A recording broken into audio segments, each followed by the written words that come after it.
Hi everybody. Today I'll be discussing questions from Starters 115 Division 2, which was conducted on January 3.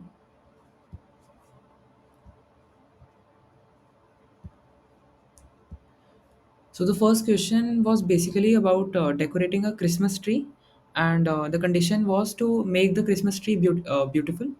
And the condition given for a Christmas tree to be beautiful was that all its leaves should be either decorated with one large ornament and three small ornaments, or the leaf should be decorated with two large ornaments.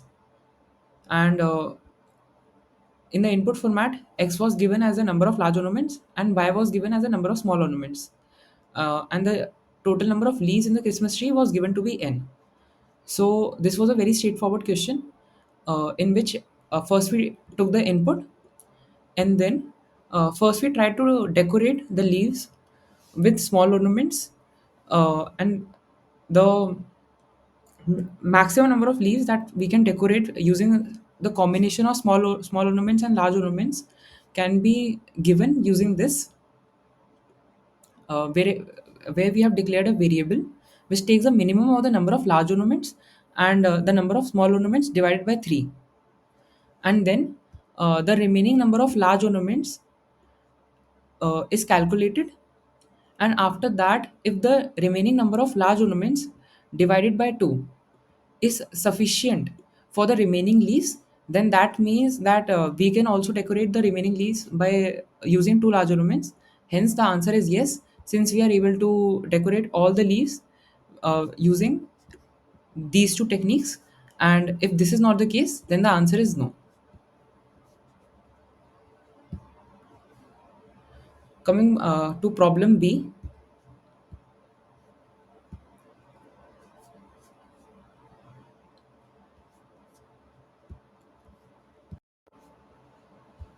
So problem B says that we have been given two arrays A and B of size n, and we have to rearrange both the arrays such that we can construct an array C of size n where Ci is equal to Ai plus Bi for all uh, I from 1 to n. So basically, our task is to make all the elements in array C equal. That means we have to rearrange array A and B in such a way such that the sum of element of A and element of B at index I is equal for all I from 1 to n, right?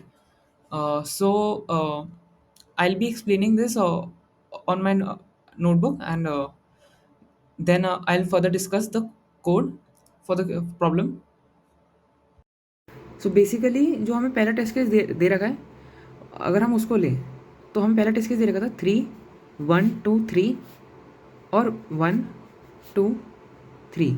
तो अगर हमें इसका एक rearrangement का pattern ढूंढना है सच that जो sum of elements of A and B at each index उसको हम किसी तरीके से इक्वल कर पाएँ, तो हमारा आंसर आ जाएगा और हम फिर एरे ए और एरे बी प्रिंट कर देंगे फाइनली।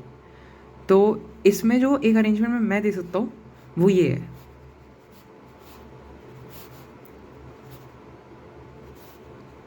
इससे जो sum of elements at each index आएगा एरे ए और एरे बी के लिए आफ्टर रीअरेंजमेंट वो 4 आ जाएगा,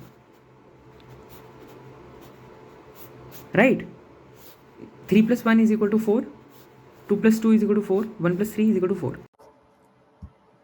तो बेसिक अब कोड एक्सप्लेनेशन में ये है कि हमने पहले तो ए और बी एरे का इनपुट ले लिया, और क्योंकि हमें पता है कि हम ए और बी को किसी भी तरीके से रीअरेंज कर सकते हैं सच दैट हम एरे सी बना पाए जिसमें C I is equal to A I plus B I है और all elements of array C equal है।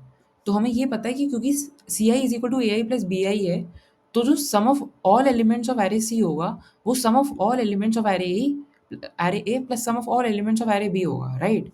तो हमने वो सम कैलकुलेट कर लिया, एस वेरिएबल मैंने डिक्लेयर किया और मैंने सम्स कैलकुलेट करता चला गया of array A and array B. और मैंने कहा कि अगर ये सम मॉड्यूलो एन 0 है तो ठीक है, और अगर नहीं है तो आप यहीं पे -1 प्रिंट कर दीजिए। ये मैंने इसलिए किया है क्योंकि अगर आपको सारे सी के सारे एलिमेंट्स इक्वल करने हैं और आपको ये पता है कि सी का जो सम क्या है, तो अगर सी के सारे एलिमेंट्स इक्वल है तो जो सम होगा वो डिविजिबल बाय एन होगा, और जो sum divisible sum divided by N होगी वैल्यू, वही तो इक्वल वैल्यू होगी जो सब में इक्वल एरे सी में सारी जगह इक्वल है। अगर ऐसा नहीं हुआ तो इसका मतलब हम एरे सी कंस्ट्रक्ट ही नहीं कर सकते। तो यहीं पे हम -1 प्रिंट कर देंगे। और उसके बाद मैंने एक मल्टीसेट यूज़ किया है जिसमें मैंने बेसिकली ये किया था कि ए को मैंने रीअरेंज नहीं कर रहा, और मैं किसी तरीके से बी को रीअरेंज करने की कोशिश करता हूँ जिससे सम इक्वल आ जाए, मतलब सी के सारे एलिमेंट्स इक्वल आ जाएं। तो मैंने मल्टीसेट में सारे एलिमेंट्स डाले बी के, और उसके बाद मैंने ये देखा कि अगर S minus A I exist करता है तो ठीक है, और अगर नहीं एग्जिस्ट करता तो -1 प्रिंट कर दूंगा। S minus A I basically ये है कि मल्टी सेट में अगर आप मान लो ith पे हो और आप कुछ number of elements from multi set already delete कर चुके हो, तो उसके बाद अगर आपको सम इक्वल करना है उस सी की इक्वल वैल्यू के लिए जो हम पहले से ढूंढ चुके हैं, तो हमें ये पता है कि वो होगी S minus A I, that is the equal value of C minus A I. Basically मैंने ये इसी इक्वेशन में मैं ए आई को लेफ्ट साइड पे ले गया हूँ, तो C I minus A I is equal to B I. तो मैं कह रहा हूँ कि क्या कोई B I value multiset में अभी भी एग्जिस्ट करती है? अगर करती है तो ठीक है, और अगर नहीं करती तो हम -1 प्रिंट कर देंगे। और क्योंकि अब हमारे सारे केसेस ऊपर जो हमने देखे वो सही आ गए, तो फाइनली हम एरे ए और rearrangement of array B print कर देते हैं। Now coming to explanation of problem C. Problem C थी ग्रीडी एलआईएस एल्गोरिथम, जिसमें हमें एक सेपरेट एल्गोरिथम दे रखा था जिससे एलआईएस ढूंढा जा रहा था, जो कि एक्चुअली गलत है। एलआईएस होता है लॉन्गेस्ट इंक्रीजिंग सबसीक्वेंस, जिसमें हमें बेसिकली एरे में सबसे एक सबसीक्वेंस ढूंढना होता है जिसकी लेंथ मैक्सिमम पॉसिबल हो और वो इंक्रीजिंग होता है। तो इन्होंने यहाँ पर अप्रोच ये यूज़ कर रखी थी कि इस एल्गोरिथम में ये देख रहे थे कि अगर जो आगे वाली वैल्यू है वो लास्ट जो रिकॉर्डेड वैल्यू है उससे बड़ी है, तो ये काउंट को इंक्रीमेंट कर देते थे और लास्ट को जो बड़ी वैल्यू है उससे सब्स्टिट्यूट कर देते थे, और फाइनली काउंट रिटर्न कर देते थे, जो कि ऑब्वियसली एक ग्रीडी अप्रोच है टू फाइंड एलआईएस और गलत है। बेसिकली इसका आंसर हमेशा लेस आएगा compare to the actual LIS approach in DP that we are aware of.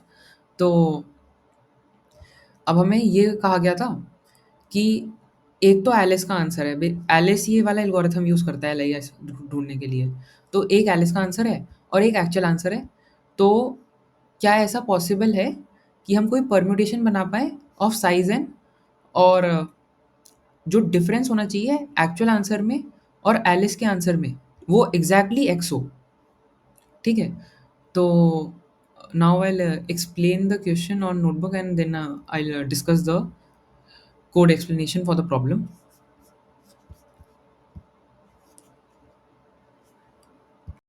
तो इसमें मैंने ग्रीडी अप्रोच यूज़ करी थी इस क्वेश्चन को सॉल्व करने के लिए, जिसमें मैंने ये सबसे पहले तो कुछ बेस केसेस देखे थे, और फाइनली मैंने आंसर ढूंढने के लिए अपनी अप्रोच का यूज़ किया था।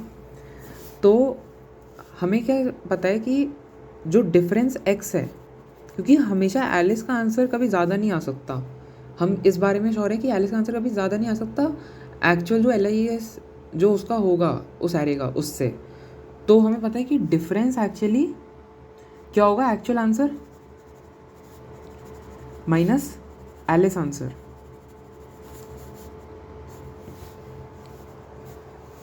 तो इसको हम सिंप्लीफाई अगर मैं इसको ऐसे लिखूं that x is equal to a minus ए,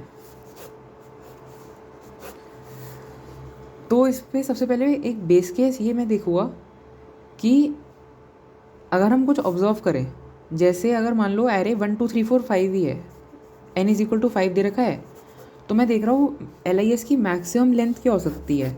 एलआईएस की मैक्सिमम लेंथ हो सकती है 10। पर क्योंकि एल की मैक्सिमम लेंथ n हो रखी है, n हो सकती है, और एलिस के एल्गोरिथम में भी इसका जो आंसर आएगा वो n होगा, क्योंकि एलिस का एल्गोरिथम क्या देख रहा है, एलिस का एल्गोरिथम बेसिकली स्टार्टिंग से बिल्कुल 1 से स्टार्ट कर देगा और फिर जैसे जैसे उसको बड़ी बड़ी वैल्यूज़ मिलती जाएंगी वो उन्हें लेता जाएगा। तो इसमें एक्चुअली डिफरेंस 0 आ जाएगा इन दोनों का। तो ये तो 0 आ गया, और मतलब ये क्योंकि 0 आ गया, जो अगर एक्चुअली में x 0 हुआ तो हम इसको यूज़ कर सकते हैं बेसिकली, और जो कि मैंने किया भी है कि अगर x 0 दे रखा है तो मैंने सीधा इंक्रीजिंग ऑर्डर में परम्यूटेशन प्रिंट कर दी। पर अगर मान लीजिए 0 नहीं है, अगर कोई जनरल में कुछ दे रखा है, जैसे 1 दे रखा है या फिर 2 दे रखा है, तो अगर एक टेस्ट केस जो प्रॉब्लम में दिया भी गया था वो था 5-1, तो 5-1 के लिए मैंने ऐसे एनालाइज करा कि अगर मैं स्टार्टिंग में ही सबसे बड़ी वैल्यू रख दूँ 5, जैसे 5 और फिर कुछ भी, मतलब तो क्योंकि मैंने स्टार्टिंग में ही सबसे बड़ी वैल्यू रख दी है तो आगे वाली सारी वैल्यूज़ परम्यूटेशन की छोटी होंगी 5 से, तो एलिस का जो आंसर आ जाएगा वो यहीं पे 1 आ जाएगा, क्योंकि एलिस का आंसर देखता है कि स्टार्ट से लेके एंड तक सबसे पहले वो स्टार्ट से इनिशियलाइज़ कर देता है अपने वेरिएबल को, और फिर वो ये देखता है कि अगर उससे कोई बड़ी वैल्यू आगे आ जाती है तो वो उस बड़ी वैल्यू को अपने वेरिएबल में डाल देता है और काउंट को इंक्रीमेंट कर देता है। तो इसका आंसर, एलिस का आंसर 1 आ गया, तो मुझे पता चल गया स्मॉल ए की वैल्यू 1 है in formula x is equal to capital A minus small A. तो अगर मुझे ये पता चल गया तो उसके बाद मैं कह रहा हूँ कि अगर स्मॉल ए की वैल्यू 1 हो गई हमेशा के लिए, तो मुझे x इज इक्वल टू, ये पता चल गया कि x is equal to A minus 1, तो मुझे ये पता चल गया जो एक्चुअल एल की वैल्यू है वो है x प्लस 1 ऑफ एरे। तो मुझे इंश्योर करना है कि एक्चुअल एरे की जो एल की वैल्यू आ जाए वो आ जाए x प्लस 1। तो उसके लिए मैंने ऐसे सोचा कि अब मैं एरे को ऐसे अरेंज कर सकता हूँ, जैसे अगर मान लो x की वैल्यू यहाँ पे 1 होती, तो मैंने 5 से स्टार्ट किया और फिर मैंने 1 डाला, उसके बाद फिर मैंने सपोज़ सीधा जो सबसे नेक्स्ट सबसे बड़ी वैल्यू है मैंने वो डाल दी और मैं डिक्रीजिंग ऑर्डर में ले गया, तो मेरे एल की वैल्यू आ गई 2 एट मैक्स, जो कि 2 है। तो क्योंकि एक्चुअल वैल्यू 2 आ गई जो कि x प्लस 1 है, x 1 था, तो a इज़ इक्वल टू 2 हो गया। तो मैंने बेसिकली इंश्योर कर लिया कि मैंने अपना आंसर ढूंढ लिया। अब अगर मान लीजिए कि सपोज़ x 2 होता तो 5 और 2 होता, तो फिर मैं कैसे बनाता, फिर मैं बनाता 5 1 2 4 3। तो इसमें क्योंकि x हमारा 2 था और हमें पता है x is equal to capital A actual value of L minus small A, तो मैं ये कह सकता हूँ कि क्योंकि स्मॉल ए मुझे पता है कि मैंने इंश्योर कर लिया अपनी ग्रीडी अप्रोच से कि स्मॉल ए 1 आएगा, तो a minus 1 is equal to 2, तो मैं कहूँगा a इज इक्वल टू 3। तो a इज इक्वल टू 3 के इस आरे में हो रहा है, मेरी अप्रोच से हो रहा है, राइट। तो ये हमें एक एल मिल गया जिसकी लेंथ है 3, और ये अप्रोच सब पे वर्क कर जाती है एक्सेप्ट कुछ बेस केसेस हैं इसमें। एक तो x इज इक्वल टू 0 है, और दूसरा जो बेस केस है वो सपोज़ अगर मान लो x की वैल्यू n माइनस 1 है, तो हमने देखा x की वैल्यू n माइनस 1 है, तो n minus 1 is equal to a minus A, right. अगर अब मैं एक केस देख चुका हूँ कि अगर मैं इंक्रीजिंग ऑर्डर में एरे प्रिंट कर देता हूँ तो वो सिर्फ x इक्वल टू 0 केस के लिए वर्क करती है, और उसमें जो डिफरेंस आता है एक्चुअल आंसर में और एलिस के आंसर में वो 0 होता है। तो ये वाला केस तो वर्क नहीं कर रहा। क्या हमारी अप्रोच जो हमने अभी देखी वो वर्क कर सकती है इस वाली x की वैल्यू के लिए? तो मैंने कहा अगर n minus 1 is equal to a minus A है, तो n माइनस 1 यहाँ पर जो होगा वो होगा 4। 5 के लिए n माइनस 1 4 हो गया, तो x की वैल्यू अगर 4 हुई तो 4 is equal to A minus A, और मुझे पता है एलिस का आंसर वो है 1 है, तो 5 इज इक्वल टू ए। वो बेसिकली मुझे एक्चुअल एल आई एस 5 करना पड़ेगा, जो तभी हो सकता है जब वो एरे ये होगी, और उस केस में तो डिफरेंस 0 आ जाएगा। तो बेसिकली जब भी x greater than equal to n minus 1 होगा तो मेरा आंसर -1 होगा। ऐसी कोई परम्यूटेशन एग्जिस्ट नहीं करती, वरना मैं अपनी ग्रीडी अप्रोच से आंसर ढूंढ सकता हूँ। तो coming to the code explanation of problem C, यहाँ पे मैंने बेसिकली जो एल्गोरिथम आपको ग्रीडी एल्गोरिथम बताया था उसी को मैंने इंप्लीमेंट करा है, और बेस केसेस को कंसिडर करा है कि सबसे पहले मैंने एन और एक्स की इनपुट वैल्यू ली, और उसके बाद मैंने ये कहा कि अगर एक्स इज इक्वल टू 0 मतलब मुझे डिफरेंस 0 करना है, तो मैंने सीधा इंक्रीजिंग ऑर्डर में एक परम्यूटेशन प्रिंट कर दी। और अगर मान लीजिए X greater than equal to N minus 1 है, जो कि दूसरा बेस केस है, तो हमने देखा था कि आंसर नहीं आ सकता, कोई परम्यूटेशन ऐसी एग्जिस्ट नहीं करती, तो हमने सीधा -1 प्रिंट कर दिया। वरना मैंने ये किया कि मैंने 2 पॉइंटर्स कंसिडर कर रखे हैं, स्टार्ट वेरिएबल और एंड वेरिएबल, और उसके बाद मैंने फाइनली मतलब स्टार्टिंग में ही बिल्कुल एंड वाली वैल्यू प्रिंट कर दी, एन प्रिंट कर दिया, ताकि एलिस का आंसर 1 इंश्योर हो जाए। और अब मैं अपना एक्चुअल आंसर बनाने जा रहा हूँ। तो मुझे पता है कि मेरा एक्चुअल आंसर आंसर मुझे क्या बनाना है, 1 प्लस एक्स। ठीक है, वो हमने इक्वेशन में देखा था X is equal to capital A minus small A, तो X plus small A which is 1, LIS का आंसर 1 आ गया ना, तो X plus small A which is 1, ये होगा actual L I S of array.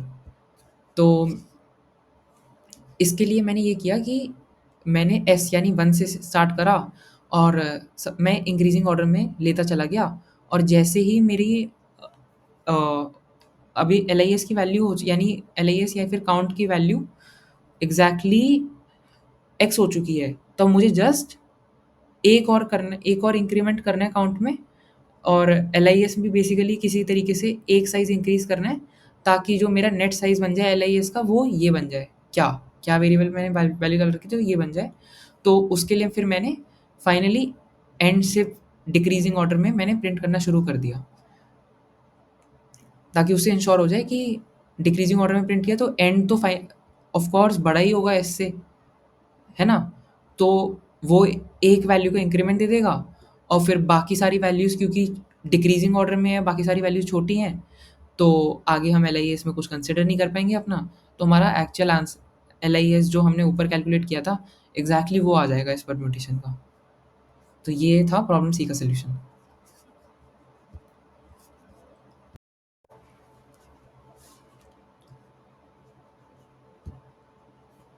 Coming to problem D, make all 0. Basically, we were given an array of size n, and we had to convert all the elements of array into 0 using two types of operations. First operation was associated with prefixes, in which we choose a prefix of length x in the array, and decrement all the elements in that prefix by 1. And the second operation was not associated with any kind of prefixes, in which I choose an x from 1 to n, and I directly set ax is equal to 0. That is, decrement a single element directly to 0. So, coming to the explanation and intuition behind the solution of problem D. सो अगर मैं एक sample test के लूँ जो दिया गया था, जैसे 3 1 1 1, तो अगर मुझे इस एरे के सारे एलिमेंट्स को ज़ीरो करना है, तो क्लियरली दिख रहा है कि मैंने प्रीफिक्स ऑफ लेंथ 3 चुना और उनको एक बार डिक्रीमेंट कर दिया, तो वो फाइनली 0 0 0 हो गया, और मेरा आंसर क्या हुआ, answer is equal to number of type 1 operations that is T1 plus number of type 2 operations that is T2। तो वो हो गया 0 प्लस 1 यानी 1। ऐसे ही अगर हम सेकंड टेस्ट केस के लिए देखें 1 2 1, तो इसमें मैं क्या कर सकता हूँ, इसमें मैं ये कर सकता हूँ कि मैंने डिक्रीमेंट करना शुरू किया 1 से, मतलब इस प्रीफिक्स ऑफ लेंथ 3 फिर से चुना मैंने और मैंने 1 से डिक्रीमेंट कर दिया, तो ये 0 हो गया, ये 0 हो गया और ये 1 रह गया। तो इसको मैंने फिर एक टाइप 2 ऑपरेशन से एलिमिनेट कर दिया 0 में। ठीक है, तो इसमें अब मेरे नंबर ऑफ ऑपरेशंस कितने लगे, answer is equal to T1 plus T2 that is 1 plus 1 जो कि 2 पे लगा, तो आंसर मेरा हो गया 2। अब अगर मान लो मैं अलग से कोई टेस्ट केस कंसिडर करता हूँ, सपोज 1 1 2 2 2 1 1, तो अब मैं इसको कैसे डिक्रीमेंट करूँगा। तो मुझे ये दिख रहा है इस एरे में कि सारे एलिमेंट्स कम से कम 1 से तो बड़े हैं, तो मैंने 1 का एक ऑपरेशन कर दिया, इससे ये 1 ये 1 ये 1 हुआ और ये 0 हुआ ये 0 हुआ। उसके बाद अब क्योंकि मेरे ये प्रीफिक्सेस 0 हो चुके हैं और मुझे अलाउड नहीं है कि इनको मैं नेगेटिव बनाऊँ डिक्रीमेंट से, तो मुझे इन पे इंडिविजुअली टाइप 2 ऑपरेशन लगाना पड़ेगा। तो मेरा आंसर हो जाएगा 3 प्लस एक टाइप 1 मैंने ऑपरेशन लगाया था 1, ये टाइप 1 हो गया, ये नंबर ऑफ टाइप 2 ऑपरेशंस हो गए, तो मेरा आंसर कितना हो गया 4, मिनिमम आंसर। तो अब जो फाइनल टेस्ट केस जो था, जो मतलब सबसे अच्छा टेस्ट केस था इस क्वेश्चन का, वो ये था जिससे हमारी जो एक्चुअल सल्यूशन का जो एल्गोरिथम है वो भी हमें समझ आ जाएगा।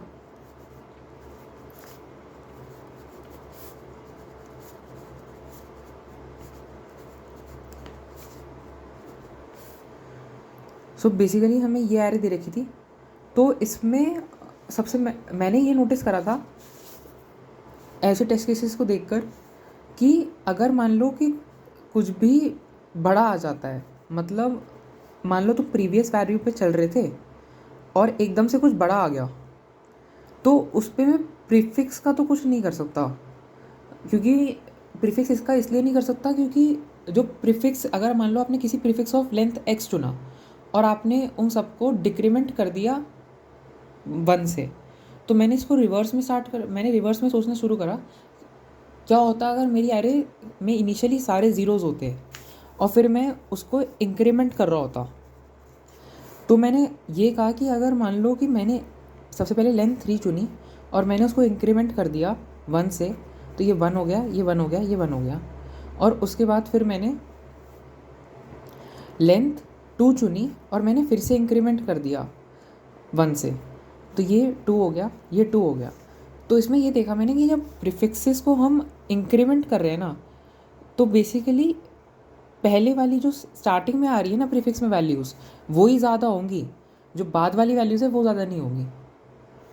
तो जब मैंने ये देखा कि ये वाली वैल्यू ज़्यादा आ रही है इस वाली वैल्यू से, तो मुझे ये लगा कि इसमें टाइप 2 लगनी चाहिए, जो कि एक्चुअली लग भी रही है, क्योंकि अगर मान लीजिए आप इस पर टाइप 1 यूज़ करेंगे तो ये 0, इसमें ये केस होगा कि ये पॉजिटिव बच जाएगा और ये पीछे के सारे 0 हो जाएंगे, और क्योंकि फिर पीछे के सारे 0 हो जाएंगे तो फिर आपको बाकी सब पे टाइप 2 लगाना पड़ेगा जो भी बचे हैं, तो वो आपके लिए नेगेटिव होगा, क्योंकि उससे फिर आंसर ज़्यादा आ जाएगा। तो मैंने ये कंडीशन लगाई कि अगर जो मेरा प्रीवियस मिनिमम है उससे एकदम से बड़ा आ गया AI, तो मैं ये कह रहा हूँ कि T2 जो टाइप 2 ऑपरेशंस है उसको मैं इंक्रीमेंट कर रहा हूँ, कि मुझे क्लियर हो गया कि यार इस एलिमेंट पे, इस ith इंडेक्स पे तो फॉर श्योर एक टाइप 2 ऑपरेशन लगेगा। और ऐसे ही मैंने कंसिडर करा कि हर इंडेक्स पे सर्टेन नंबर ऑफ टाइप 1 लगेंगे और सर्टेन नंबर ऑफ टाइप 2 लगेंगे, ताकि वो इंडेक्स 0 हो जाए, राइट।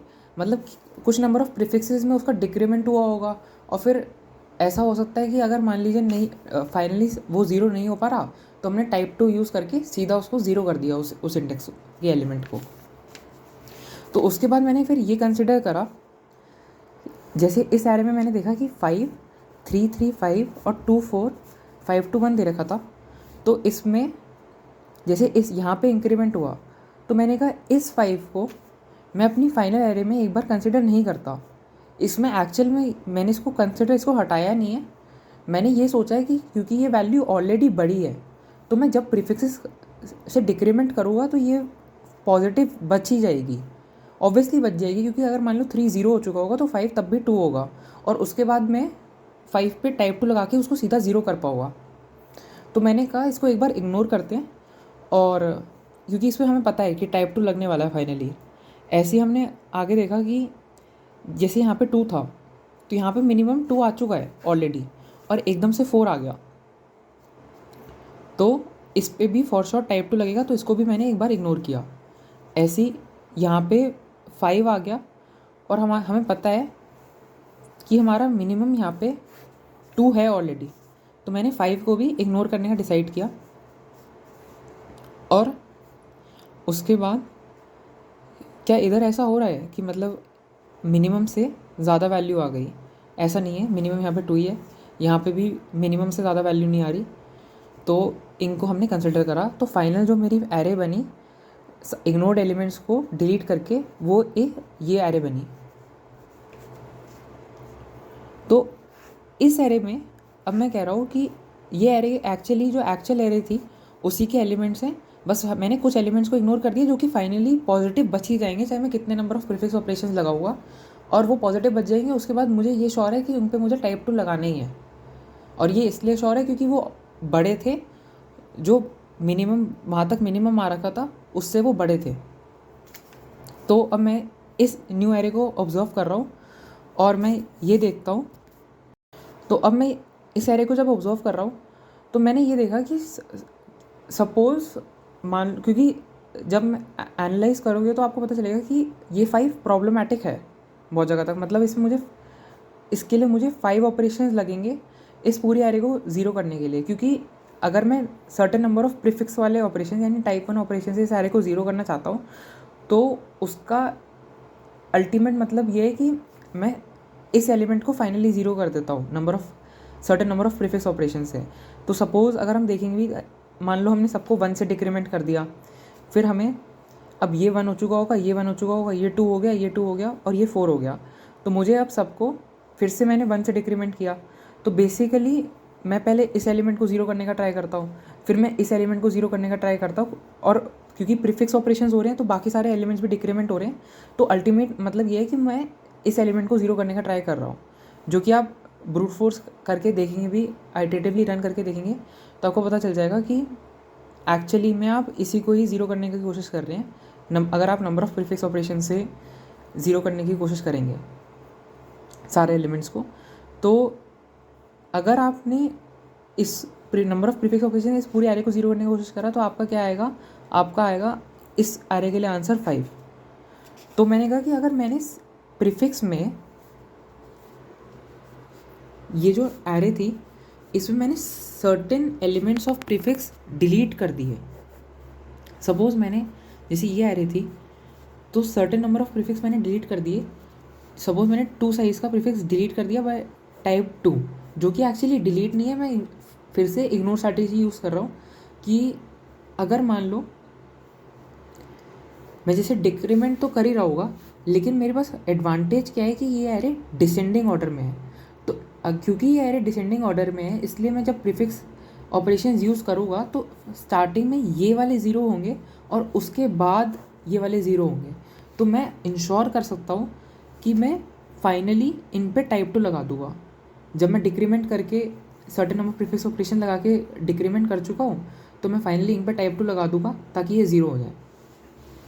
तो मैंने कहा कि अगर मैंने डिसाइड किया कि मैं इन दोनों पे फाइनली टाइप 2 लगाऊंगा, तो मैंने कहा कि नंबर ऑफ़ टाइप 2 ऑपरेशंस कितने होगा? 2 प्लस अब इसको मुझे ज़ीरो करना है प्योरली बाय टाइप 1 ऑपरेशंस। मैंने ऐसा अपने कोड में सोचा कि अब मुझे क्योंकि इसको ज़ीरो करना है बाय टाइप 1 ऑपरेशंस, तो क्योंकि ये भी डिसेंडिंग ऑर्डर में एरे है तो नेट मेरे को ये पता चलेगा कि अगर मैं प्रीफिक्स ऑपरेशन से इसको ज़ीरो करने की कोशिश करूँगा तो मैं नेट सिर्फ 3 को ज़ीरो करने की कोशिश कर रहा होगा, जो कि 3 ऑपरेशंस में हो जाएगा ऑफ टाइप 1। तो मेरा आंसर आ जाएगा 5। तो ऐसे मैं कंसिडर करके सबके लिए देख लिया, मैंने सारे आई के लिए देख लिया। सबसे पहले मैंने अगर मान लो कि मैंने कुछ भी डिलीट नहीं किया और मैंने सिर्फ purely bye type 1 operation zero करने की कोशिश करी तो 5 आएगा मेरा। अगर मान लो मैंने फर्स्ट वाला एलिमेंट फाइनली टाइप 2 उस पर यूज़ कर दिया और बाकी सबको मैंने ज़ीरो करने की कोशिश की प्योरली बाय टाइप 1 ऑपरेशंस, तो मेरा आंसर आएगा 3 प्लस इसको मैंने टाइप 2 से सीधा डिलीट कर दिया, मैं बेसिकली इग्नोर कर दिया, ये भी कह सकते हैं। या फिर कह सकते हैं कि इसको मैंने certain number of prefix operation से सबसे पहले डिक्रीमेंट किया और फिर फाइनली मैंने इसको ज़ीरो करने के लिए टाइप टू यूज़ कर दिया इस पर। तो मेरा आंसर आएगा number of type two operation 1 plus number of type 1 operation जो कि 3 पड़ेंगे इस केस में। ऐसे ही अगर मैंने इस पूरे को कंसिडर किया तो मेरे पास number of type two operation 2 आ जाएंगे और मुझे डिक्रीमेंट करने के लिए प्योरली बाई प्रीफिक्स ऑपरेशन के लिए इसमें 3 लगेगा। अगर मैंने इतने को डिक्रीमेंट करने की कोशिश करी तो मेरे नंबर ऑफ टाइप टू 3 हो गए, प्लस मुझे इस पूरी एरे को टाइप 1 से ज़ीरो करना है तो उसके लिए मुझे 2 ऑपरेशन लगेंगे। ऐसी अगर मान लो मैंने इसको डिक्रीमेंट करने की कोशिश करी तो मेरे को 4 ऑपरेशंस प्लस 2 टाइप 1 ऑपरेशन लगेंगे। और अगर मैंने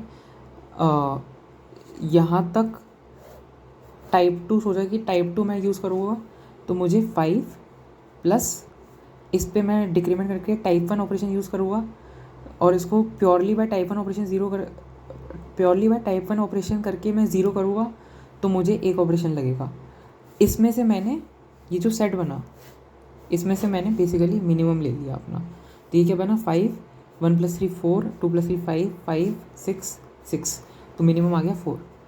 तो मेरे पास ये 4 आ गया और मेरे को ऑलरेडी मैं देख के स्टार्ट किया था कि जो हमने माना था कुछ नंबर ऑफ टाइप टू हमने इग्नोर कर दिए थे क्योंकि हमें पता था कि ये बड़े हैं और हम इन पे फाइनली टाइप टू यूज़ कर ही पाएंगे फॉर श्योर।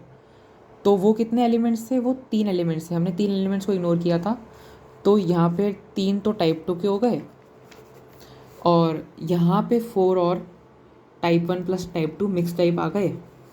तो मेरा आंसर क्या बन गया? Answer is equal to total number of operation that is 4 + 3 is equal to 7। और इसको मैंने इम्प्लीमेंट कर दिया for solving the problem. So coming to the implementation of problem D, मैंने सबसे पहले इनपुट ले लिया और फिर मैंने अपनी जो फाइनल जैसे इग्नोर करने के बाद जो एरे बनाई थी ना उसको मैंने यहाँ पे डिक्लेयर कर दिया। और आंसर वेरिएबल में मैं इनिशियली जो इग्नोर्ड वेरिएबल्स हैं, क्योंकि हमें पता है कि इग्नोर्ड वेरिएबल्स पे for sure type two use होगा, तो मैं वो स्टोर करूँगा। और उसके लिए मैं आइटरेट करा मैंने एरे से, एरे ओरिजिनल एरे ए पर मैंने आइटरेट करा फ्रॉम 2 टू n। और मैंने देखा कि अगर जो आपका मिनिमम है, मैं मिनिमम वेरिएबल पी में स्टोर कर रहा था और मैंने देखा कि अगर जो आपका अभी तक पीछे मिनिमम है उससे बड़ा है ए आई, तो उस पर फॉर श्योर टाइप टू लगेगा और मैंने आंसर में इंक्रीमेंट कर दिया। और अगर ऐसा नहीं है, मतलब ए आई मिनिमम से बड़ा नहीं है, तो मैंने एरे ए में पुश करा है ए आई, मतलब जो न्यू एरे वी बना रहा था उसमें मैंने एरे में उसमें पुश करा है मैंने ए आई। और मैंने जो मिनिमम अपना न्यू मिनिमम है उसको मैंने ए आई डिक्लेयर कर दिया है। इससे मैंने ये इंश्योर कर लिया कि मेरी एरे वी भी डिसेंडिंग ऑर्डर में होगी। और मैंने वो ये भी इंश्योर कर दिया कि जो भी सारे एलिमेंट्स थे जिन पे मैं श्योर हूँ कि टाइप टू यूज़ करना है, क्योंकि वो आगे जाके भी अगर हमने certain number of prefix operation करके डिक्रीमेंट कर दिया तो सब एलिमेंट जीरो हो जाएंगे, लेकिन वो एलिमेंट जीरो नहीं हो पाएंगे। तो उन पे for sure type two use होगा। तो उनको मैंने स्टार्टिंग में ही बिल्कुल टाइप टू में कंसिडर कर लिया है और मेरे को डिसेंडिंग ऑर्डर एरे मिल गई है वी। अब मैं उस एरे वी पर certain number of type two plus type one के मिक्स कंसिडर करके मैंने कंसिडर ये ढूंढ लिया कि मिनिमम कितने ऑपरेशंस में मैं इस पूरी वी एरे को ज़ीरो कर सकता हूँ, जो कि मैंने करके नोटबुक में करके दिखाया था। उसके बाद मैंने रेज़ में आंसर ऐड कर दिया है, जिससे मेरे पास total number of type 1 plus type 2 operations आ गए हैं फाइनल आंसर में, और मैंने रेज़ प्रिंट कर दिया है।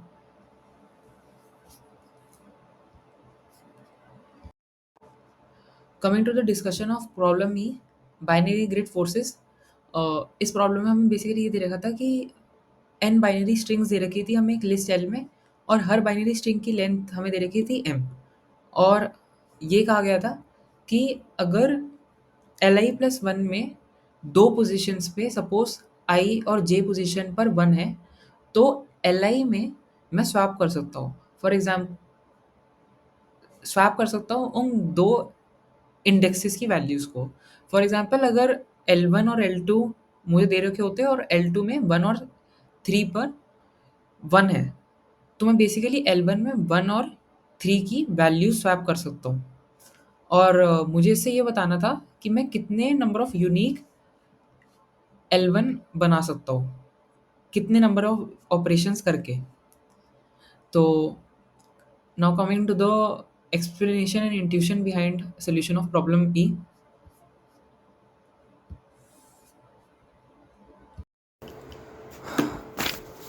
सो हमें जो पहला टेस्ट केस दे रखा था वो ये था,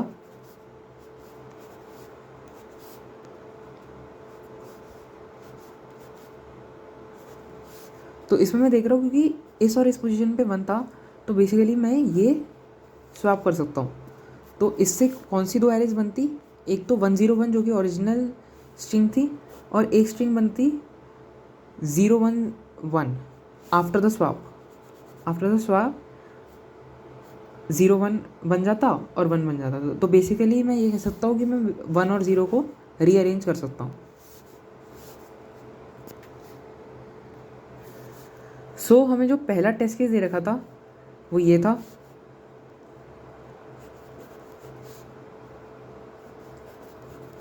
तो इसमें क्योंकि इस और इस इंडेक्स पे 1 था, तो प्रॉब्लम स्टेटमेंट को कंसिडर करते हुए हम इस और इसको स्वैप कर सकते हैं, क्योंकि ये L1 है और ये L2 है जो कि Li+1 है। तो क्योंकि Li+1 में इन दो पोजीशंस पे 1 है, तो हम L1 में इन दो पोजीशंस को स्वैप कर सकते हैं।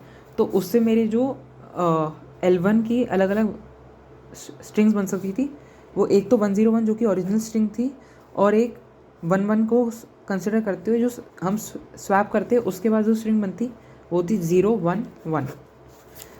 तो बेसिकली मेरी 2 स्ट्रिंग्स बन गई और मेरा आंसर था 2। तो अब अगर हम मेन टेस्ट केस को एनालाइज करें जिससे हम इंट्यूशन डिराइव कर पाएंगे प्रॉब्लम की,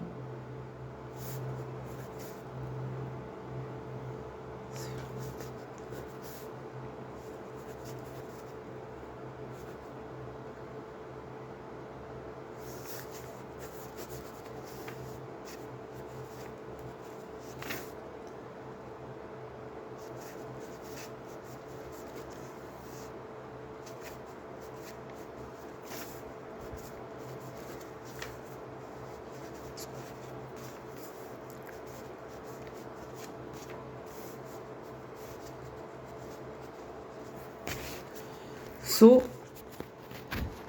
ये हमारा मेन टेस्ट केस था, और इसमें हम ये ऑब्जर्व कर सकते हैं क्योंकि L3 में अब मैंने डाउन टू अपवर्ड प्रोपगेशन का सोचा था, और मोस्टली जो भी जिन्होंने भी ये प्रॉब्लम देखी होगी उन्होंने यही सोचा था कि most probably it's a problem of DP in which हम डाउनवर्ड से अपवर्ड प्रोपगेट करेंगे और हमारा आंसर आ जाएगा, और एक्चुअली में वही सोल्यूशन है।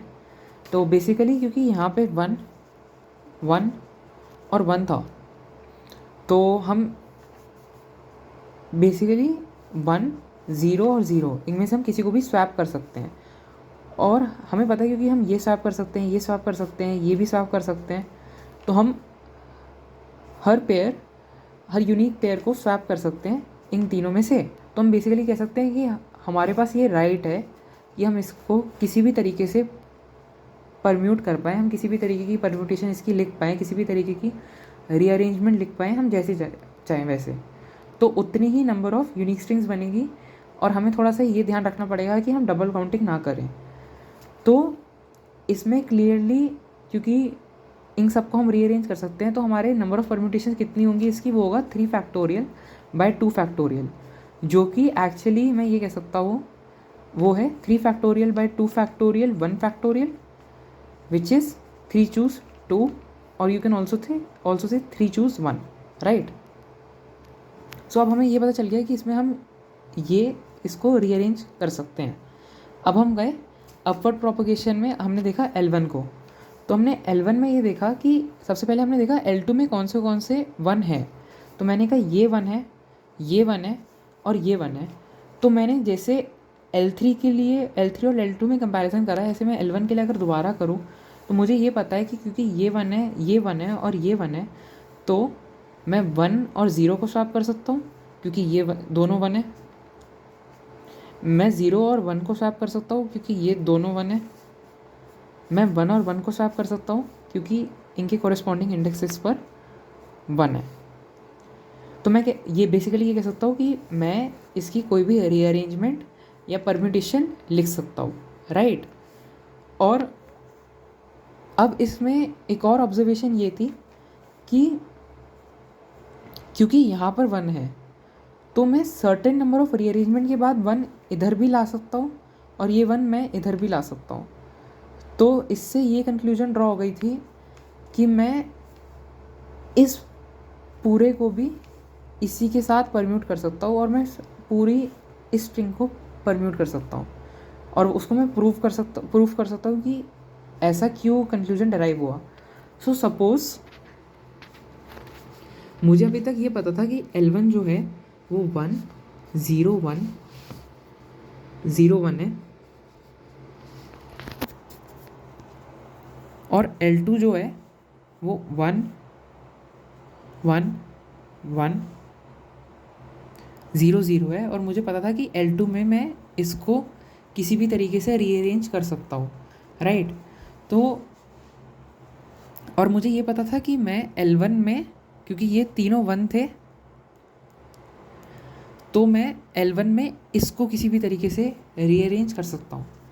पर अब अगर इस पे बात है कि क्या मैं इनको भी इसके साथ परम्यूट कर सकता हूँ या फिर इनका क्या लिंक है कि जब 1 अपनी पोजीशन चेंज करेगा इस परम्यूटेशन में।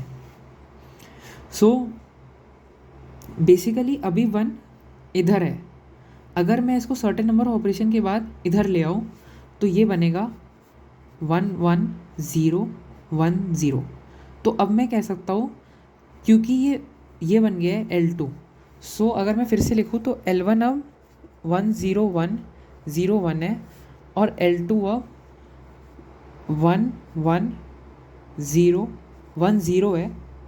तो मैं, क्योंकि इन कॉरेस्पॉन्डिंग इंडेक्सेस पर 1 है, तो मैं इसको इसके साथ परम्यूट कर सकता हूँ। ऐसी अगर 1 इधर होता तो मैं कहता कि मैं इसको इसके साथ फ्रीली परम्यूट कर सकता हूँ, राइट। पर एक और कंक्लूजन हम ये ड्रॉ कर सकते हैं यहाँ से कि सपोज क्या मैं इस ज़ीरो को, जैसे मुझे ये पता है कि मैं इस ज़ीरो को इसके साथ परम्यूट कर सकता हूँ, पर क्या मैं इसको इसके साथ परम्यूट कर सकता हूँ? बेसिकली मैं क्या इनको स्वैप कर सकता हूँ? तो वो मैं अब शो करना चाहूँगा कि कैसे कर सकता हूँ। सपोज़ मैंने इसको लेबल कर दिया 1 0 1 0 1 से और ये अभी इस कंडीशन में है, तो अब मैं चाहता हूँ कि मैं इस 1 को इधर ले आऊँ और इस 0 को मैं इधर ले आऊँ, राइट। सो मैं ये कह रहा हूँ कि क्योंकि ये 0 के नीचे अभी 1 है और यहाँ पे भी 1 है, तो मैं इन दोनों 0 को स्वैप कर सकता हूँ, राइट। तो L1 फिर बनेगा 1 0 के 1 के 0 1 और L2 है 1 1 0 1 0। सो उसके बाद क्योंकि अब मुझे ये करना है कि इस 1 के को मुझे इधर लाना था, राइट। इस 1 के को मैं इधर लाना चाह रहा था ना। सो मैं कह रहा हूँ कि क्योंकि ये तो मुझे पता ही था कि मैं यहाँ पे मैंने प्रूफ कर दिया था, पहले ही प्रूफ कर चुका हूँ कि इस पूरे को हम रीअरेंज कर सकते थे। तो क्योंकि हम इस पूरे को रीअरेंज कर सकते थे तो मैं इस पूरे को रीअरेंज कर सकता था, तो मैं इस 1 को इधर ला सकता हूँ फ्रीली, ये मेरे को अलाउड है। तो 1 0 के 1 के 0 1 1 1 1 0। सो अब ये था और अब मैं इसको और इसको स्वैप कर सकता हूँ। तो मैंने ये किया कि इसको क्योंकि यहाँ पे 1 था और यहाँ पे भी 1 था, तो मैं इनको फ्रीली स्वैप कर सकता हूँ। तो मैंने स्वैप कर दिया और मैंने ये लिखा 1 के 0 के 1 0 1 1 1 1 0 0 L2 ये बन गया। और क्योंकि अब मुझे ये पता था कि मैं इसको तो फ्रीली रीअरेंज कर ही सकता हूँ, तो अगर मैं इस 1 को इधर ले आया तो ये क्या बना 1 के 0 के 1 0 1 और L2 बना 1 1 0 1 0। अब मुझे क्योंकि पता है ये 1 है और ये 1 है, तो मैंने इन दोनों को स्वैप करा, मतलब इस इंडेक्स वाले को और इस इंडेक्स पे जो वैल्यू थी उसको स्वैप करा, यहाँ पे 0 आया और यहाँ पे मेरा 1K आ गया। और उसके बाद क्योंकि मैं यहाँ पे रीअरेंज कर सकता हूँ तो मैं इस 1 को फिर इधर ले गया और इधर मैंने 0 कर दिया। और मैंने अब क्योंकि यहाँ पे 1 है और यहाँ पे 1 है, तो मैं स्वैप कर सकता हूँ इस और इस पोजीशन को। तो ये मैं यहाँ पे 0 के लेके आया और यहाँ पे मैं 1 लेके आया। तो बेसिकली मैंने स्वैप कर दिया है। मैंने 1K 0K से स्टार्ट किया था और मैंने इन दोनों को स्वैप करके 0K 1K कर दिया, जिसका मतलब ये है कि अगर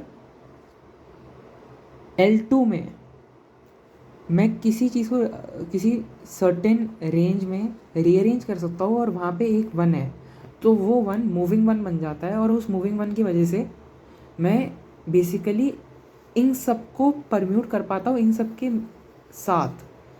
मतलब बेसिकली कुछ नंबर ऑफ तो फिक्स्ड एलिमेंट्स हैं जहाँ पे 1 है ही नहीं यहाँ पे, और वो रीअरेंज भी नहीं कर सकता मैं इसमें। अगर मान लो यहाँ पे 0 होता और इसको मान लो मैं रीअरेंज भी नहीं कर सकता, या फिर तो अगर मैं इसको रीअरेंज भी नहीं कर सकता तो यहाँ पे जो एलिमेंट होता है मान लो P, वो हमेशा यहाँ पे फिक्स रहता, उसको परम्यूटेशन में हम कभी देखते ही नहीं।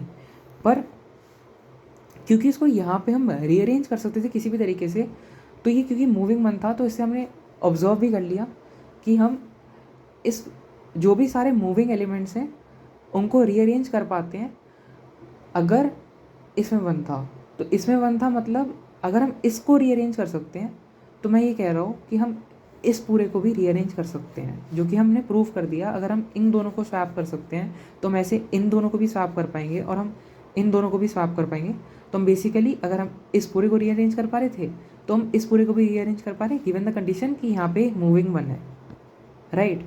तो जैसे ये मूविंग 1 आया, हम कह रहे हैं कि जो इनिशियली Li+1 के लिए रीअरेंज जहाँ पे हम रीअरेंज कर सकते थे वो यहाँ पे भी कर सकते हैं। अगर मान लीजिए यहाँ पे सारे ही 0 होते हैं और तब भी हम रीअरेंज कर पा रहे हैं, तो क्योंकि यहाँ पे 1 नहीं है तो कोई मूविंग 1 नहीं है, तो हम यहाँ पे भी रिपीट रीअरेंज नहीं कर पाते, यहाँ पे हम फंस जाते, क्योंकि कोई भी 1 हम यहाँ से कोई भी 1 हम यहाँ पे नहीं ला सकते थे, राइट। सो मूविंग 1 वाले केस में हम बेसिकली जो पहले रीअरेंज कर सकते थे इंडेक्सेस, वो इंडेक्सेस हम ऊपर जब प्रोपोगेट कर रहे हैं तब भी रीअरेंज कर पा रहे हैं। और जो जहाँ पे 1 है उनको तो हम रीअरेंज कर सकते हैं, वो न्यू वाले इंडेक्सेस हैं जिनको हम रीअरेंज कर पाते हैं। So coming to the code explanation of problem ई,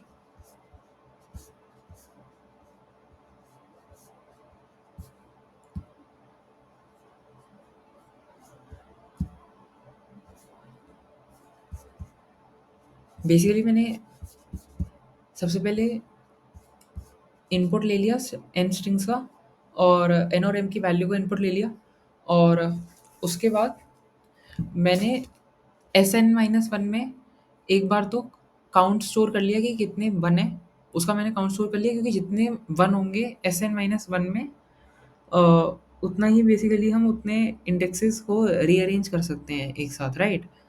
तो और मैंने एक सेट यूज़ कर रखा है प्री, जो कि स्टोर करता है कि उस लेवल ऑफ जो स्ट्रिंग का लेवल है वहाँ पे हम कितने नंबर ऑफ कितने बेसिकली कौन से इंडेक्सेस को हम रीअरेंज कर सकते हैं, उनको परम्यूट कर सकते हैं। तो और मैंने इनिशियलाइज़ करा है आंसर वेरिएबल को 1 से, क्योंकि जो लास्ट वाली स्ट्रिंग है Sn-1 उसकी तो सिर्फ उसको हम परम्यूटेशन में उसको रीअरेंज तो कर नहीं सकते किसी भी तरीके से, तो वो उसका आंसर एक ही होगा। उसके बाद मैंने रिवर्स में इटरेट करना शुरू किया है n-2 स्ट्रिंग को कंसिडर करके, और फाइनली ज़ीरो स्ट्रिंग पर जाते हुए तो मैंने उसके नीचे वाली स्ट्रिंग को कंसिडर करा है, क्योंकि उसके पोजीशंस पे जहाँ पे 1 होगा उन्हीं को मैं ऊपर स्वैप कर पाऊँगा, अपनी जो करंट स्ट्रिंग है उसमें स्वैप कर पाऊँगा। तो उसके बाद मैं ये कह रहा हूँ, क्योंकि मैंने 1 है जो नीचे वाला स्ट्रिंग थी उसका मैंने नंबर ऑफ काउंट ऑफ 1 मैंने ऑलरेडी स्टोर कर रखा है। तो अगर वो लेस देन इक्वल टू 1 है तो इसका मतलब जो नीचे वाली स्ट्रिंग है उसमें सिर्फ एक ही 1 है। तो उसमें अगर एक ही 1 है या फिर 0 1 है तो मैं स्वैप तो कर ही नहीं सकता ना, मुझे स्वैप करने के लिए कम से कम 2 1 तो चाहिए ना, क्योंकि अगर नीचे वाली स्ट्रिंग में 2 1 होंगे तभी मैं ऊपर वाली स्ट्रिंग के उन 2 इंडेक्सेस को स्वैप कर पाऊँगा, राइट। तो उसमें मैं स्वैप तो कर नहीं सकता, तो मेरा आंसर 1 है, मतलब इस वाले लेवल ऑफ स्ट्रिंग्स पे मेरा आंसर 1 है। और रीअरेंज क्योंकि मैं किसी एलिमेंट को कर ही नहीं सकता, इसलिए प्री एम्प्टी है। और 1 है वेरिएबल में, क्योंकि मैं काउंट ऑफ 1 स्टोर कर रहा हूँ इस वाली स्ट्रिंग के लेवल पे, तो मैंने बेसिकली काउंट स्टोर कर लिया काउंट फंक्शन यूज़ करके।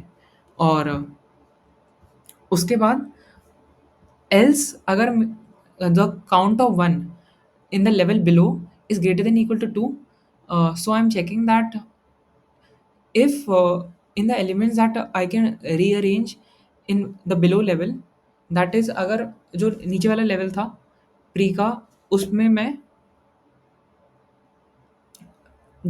अभी जैसे प्रूव किया था कि रीअरेंजिंग एलिमेंट्स को मैं नीचे वाली लेवल वाली स्ट्रिंग पे रीअरेंज कर पाता था। वहाँ पे अगर 1 आ गया, मूविंग 1 आ गया, तो इसका मतलब है कि वो सारे रीअरेंजमेंट मैं ऊपर भी कर सकता हूँ, उन्हीं इंडेक्सेस पे मैं रीअरेंजमेंट ऊपर भी कर सकता हूँ। तो I am just taking for a moving one here by iterating on the elements already stored which I can rearrange in the level below. And if in the level below there exists a one among the indexes that I can rearrange, that means there is a presence of moving one, which means that I can also uh, rearrange these elements in the upper level, right? Else I'm clearing the uh, pre-stored indexes of rearrangement. उसके बाद फिर मैंने ये देखा है कि जो नीचे वाली स्ट्रिंग है, वहाँ पे जहाँ जिस भी इंडेक्स पे 1 है, उसको तो मैं ऑब्वियसली ऊपर वाली स्ट्रिंग में रीअरेंज कर सकता हूँ। तो मैंने अब क्योंकि मैंने कंस्ट्रक्ट करने लग गया ना, मैं इस वाली करंट लेवल ऑफ स्ट्रिंग्स पे किन-किन एलिमेंट्स को मैं री किन-किन इंडेक्सेस को रीअरेंज कर सकता हूँ। तो मैंने जो प्री सेट है, उसमें मैंने ये वाला इंडेक्स ऐड कर दिया। और उसके बाद मैंने ये देखा है फाइनली कि जो भी सारे इंडेक्सेस हैं प्री में, अब प्री क्या स्टोर कर रहा है? प्री स्टोर कर रहा है कि इस वाले ith इंडेक्स पे जो स्ट्रिंग थी, उसमें मैं कौन से एलिमेंट्स रीअरेंज कर सकता हूँ फाइनली। एलिमेंट्स एज़ इन कौन से इंडेक्सेस को मैं रीअरेंज कर सकता हूँ। तो हमने क्योंकि आंसर स्टार्टिंग में ही देख लिया था कि जिन भी एलिमेंट्स को हम रीअरेंज कर सकते हैं, उनका आंसर एनसीआर है, जहाँ पे एन है number of elements that I can rearrange, and R है या तो 0 का काउंट या फिर 1 का काउंट। तो मैंने डिसाइड किया कि मैं 0 का काउंट स्टोर करूँगा। और फाइनली मैंने एनसीआर फंक्शन से आंसर निकाल लिया इस लेवल के लिए और नेक्स्ट लेवल के लिए, ताकि हम क्योंकि हम और ऊपर जाएँ, तो उसके लिए मैंने पहले से ही काउंट ऑफ 1 स्टोर कर लिया इस लेवल पर। और फाइनली मैंने आंसर प्रिंट कर दिया। एनसीआर कैलकुलेट करने के लिए मैंने फैक्टोरियल एरे को प्री कंप्यूट करके स्टोर कर लिया था। और एनसीआर के लिए मैंने इन्वर्स मेथड का यूज़ करा था, ताकि मैं एनसीआर कैलकुलेट कर पाऊँ। और this is the solution to problem E.